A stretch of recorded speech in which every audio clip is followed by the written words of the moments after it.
children, this is Prasanna. I am here to teach you 7th class maths, that is first chapter integers. In the previous video we have discussed about multiplication of integers, addition of integers, subtraction of integers. Now in this I am going to discuss about a division of integers. Right? Now when you divide a positive integer with a positive integer, you will get positive. When you divide a positive integer with negative integer, you will get negative integer. When you divide negative integer with positive integer, you will get negative integer. And we divide negative integer with negative integer, you will get positive integer. Like multiplication only. Plus into plus gives you plus. Minus into minus gives you plus. Plus into minus gives you minus. Minus into plus gives you minus. Similarly, positive by divided by positive will give you positive. Positive divided by negative will give you negative. Negative divided by positive will give you negative. Negative divided by negative will give you positive. For example, here 100 divided by 5. That is positive integer with positive integer, right? Now 100 by 5. What is the answer, children? 5 ones are 5 20s. So you will get 20. Now here for this, plus 100 divided by minus 5. Plus 100 divided by minus 5. So here plus 100 by minus 5.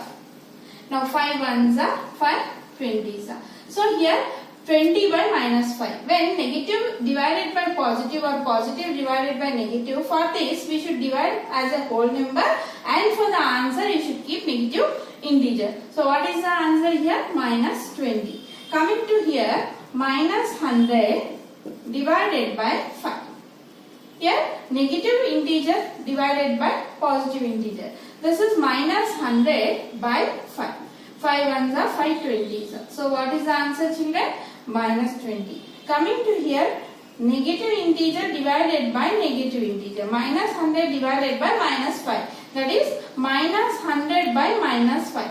When both numerator and denominator is having minus symbol, you can cancel, children. So it will become plus. So 5 ones are 5 20s. So it will become 20 plus 20. Is that clear, children? So positive divided by plus will gives you plus. Plus divided by minus will give you minus. Minus divided by plus will give you minus. Minus divided by minus will give you plus. Next, coming to properties of integers, children, it is very important. Already in 6th class we have learned about properties of whole numbers like closure property, commutative property, associative property, identity, distributive property. Similarly, here we are going to learn about the properties of integers.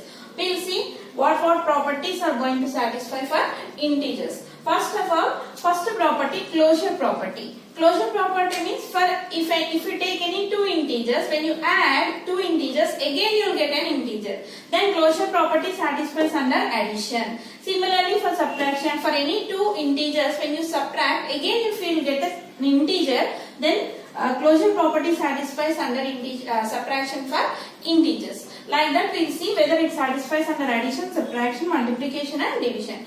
So for any two whole numbers A and B, take any two whole numbers like 3 and 5. How much? When you add, 3 is a whole integer here, 5 is an integer. When you add 3 plus 5, how much you will get, children? 8. 8 is also an integer. We will take integers means it will contain positive numbers, negative numbers including 0. So take another number like minus 8 plus addition of negative integer with a positive integer. Okay, addition of negative integer and a positive integer. What is the answer, children? Here minus 8 plus 5. Minus, when 1 is minus, 1 is plus, you have to do subtraction and keep bigger number symbol. So 8 minus 5 is how much? 3. And minus 8 is having a negative symbol, so minus 3. Again minus 3 is also an integer. So whenever you add any two integers, again you will get an integer. So here under addition, A plus B is also an integer. A plus B is also an integer means closure property for integer satisfies under addition. It satisfies under addition. Coming for subtraction, children, A minus B, we will see, right? For whole number, subtraction is not possible. Why? Because suppose whole number starts with 0, 1, 2, 3, right? When I do 3 minus 2, it is 1, 3 is a whole number, 2 is a whole number, and answer you will get 1 is also whole number. When I subtract 2 minus 3 equal to minus 1, here 2 is a whole number, 3 is a whole number, but minus 1 is not a whole number. So, subtraction closure property does not satisfy under subtraction for whole numbers. We will see whether it satisfies for integers or not. Is that clear? Now, come take any two integers A and B. Like 5 and minus 8. 5 is an integer, minus 8 is also an integer. We will do subtraction of these two. 5 minus of minus 8. Subtraction of positive integer with a negative integer. What is the answer, children? 5 minus into minus plus 8, that is 13. 13 is also an integer. We will take another example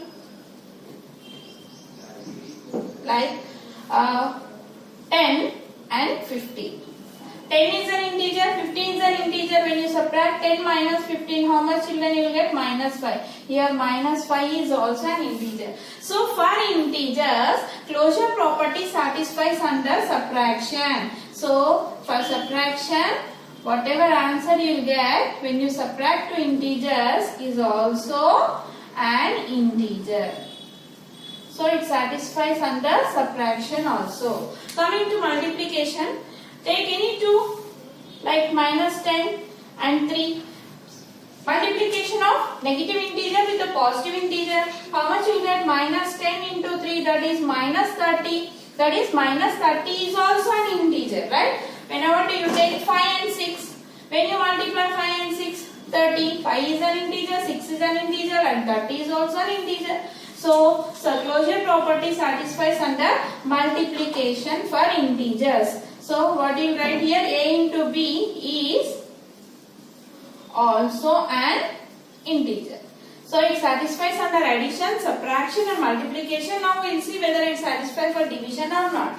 Suppose 6 divided by minus 3. Yes, 6 by minus 3. So, what is the answer? 3 ones are 3 threes are. So, whenever the negative is there for numerator or denominator, you can write for the quotient. So, minus 3. So, here 6 is an integer, minus 3 is also an integer, but the minus 3 is also an integer. Okay. Suppose if I take 4 divided by 5. 4 by 5. 4 is an integer, 5 is an integer, but 4 by 5 is not an integer. So, A divided by B may or may not be an integer. A divided by B may or may not be an integer. But it should satisfy always, then only we can say it is satisfies under closure property. So, closure property satisfies under addition, subtraction and multiplication. It does not satisfy under division. Is that clear, children? Next property, children, commutative property. For any two integers A and B, here is the formula like addition means A plus B equal to B plus C.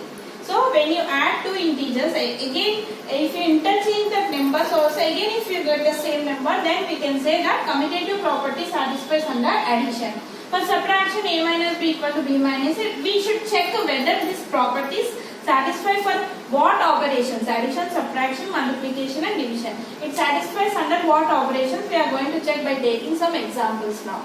Now coming to multiplication, A into B equal to B into A. For division, A divided by B equal to B divided by A. Now we will check with an example. First we will go with addition, children. A plus B equal to B plus A. Take any two integers. You can take positive numbers, you can take negative number, or you can take positive and negative number also, right? Now I will take any integers, right? 3 and minus 5. Here I am taking one positive and one negative. So I will add now. 3 plus of minus 5. I am adding here one positive with a negative number and rearrange that numbers, interchange that number. That is minus 5 plus 3. So we will see what answer you are going to get. 3 plus into minus is how much? Minus. 3 minus 5 is how much, children? Minus 2. And coming to here, minus 5 plus 3. Minus 5 plus 3 is how much, children? Minus 2. So you are getting LHS equal to RHS. Means when you add two integers and you rearrange the numbers also, you get the same. So I can say commutative property satisfies under addition for integers. It satisfies. So commutative property satisfies under addition. Coming for next subtraction. Now coming for subtraction, children, a minus b equal to b minus a. See, after listening this video, you can take your own numbers, different numbers, and check which property satisfies under what operations, right? Now coming to a minus b equal to b minus a. Take any integers, children, like minus 8, minus 3. Okay, I am taking two negative integers. So here minus 8 minus of minus 3, I am subtracting negative integer with negative integer. And here you rearrange, right? Minus 3 subtraction of minus 8. Now we will see the answer. Minus 8 minus into minus plus 3, that is minus 8 plus 3 is how much? Minus 5. Coming to here minus 3 minus into minus plus 8. So minus 3 plus 8 is how much? Plus 5. Are you getting the same answer, children, here? Minus 5 and plus 5 are not equal. So I can say subtraction does not satisfy for integers under commutative property. So a minus b is not equal to b minus a, that is not commutative. Not commutative. You can check with other numbers also. You can take two positive numbers or two negative numbers or one positive and one negative number. You never get a minus b equal to b minus a. Coming to next, we will check for multiplication, children. What is multiplication? A into b equal to b into a. Take any numbers, right? Like 3 into minus 3 and minus 5 I am taking. I am taking one positive and one negative number. So 3 into minus 5 equal to minus 5 into 3. So 3 into minus 5 is how much? 3 5 is 15 and minus symbol is there. Because one negative number symbol means you get one, or one is an odd number, so you get plus into minus will give you minus only. And coming to here 5 is a 15 and minus 15, you will get the same. So LHS equal to RHS. So whenever you multiply two integers, if you rearrange the numbers and multiply also, you get the same answer. That is commutative property satisfies under multiplication. You can take, children, you can take your own numbers and try. You will get the same. A into b equal to b into a. Coming for division, a divided by b equal to b divided by a. Like minus 10 and 5 I am taking. Minus 10 and 5. Here I am taking one negative integer and a positive integer. So minus 10 by 5 and 5 by minus 10. Now, if a negative is there for numerator or denominator, you will do division like whole numbers, and for the answer you should keep negative. Minus 2. Here also same. 5 ones are 5 twos are. Here 1 by minus 2. That is 1 by minus 2 means minus 1 by 2. Are you getting the same answer, children? Here minus 2 is not equal to minus 1 by 2. They are not equal. LHS is not equal to RHS. So division A divided by B is not equal to B divided by A. That is not commutative. Division is not commutative. So commutative property satisfies under addition and multiplication. For integers, it does not satisfy under subtraction and division.